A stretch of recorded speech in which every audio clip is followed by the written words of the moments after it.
আসসালামু আলাইকুম। গণজাগরণ কণ্ঠ টিভির পক্ষ থেকে সবাইকে স্বাগতম। আপনাদের সাথে আছি আমি মোহাম্মদ নজরুল ইসলাম। দিনাজপুরে ৬০ কেজি গাঁজাসহ কাভার্ড ভ্যান জব্দ। দিনাজপুরে চিরির বন্দরে ৬০ কেজি গাঁজা উদ্ধার করেছে পুলিশ। এ সময় একটি কাভার্ড ভ্যান আটক করা হয়েছে। বুধবার ১৮ মার্চ রাত 11:30টায় দিনাজপুর সদর সার্কেল কার্যালয়ে আয়োজিত এক সংবাদ সম্মেলনে বিষয়টি নিশ্চিত করেন অতিরিক্ত পুলিশ সুপার সদর সার্কেল মোহাম্মদ আব্দুল হালিম।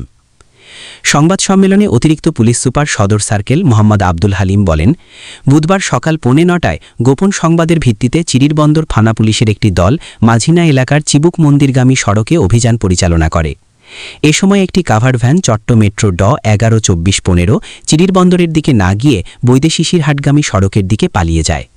পরে পুলিশ কাভার্ড ভ্যানটিকে ধাওয়া করলে চালক ও হেলপার গাড়িটি ফেলে পালিয়ে যায়।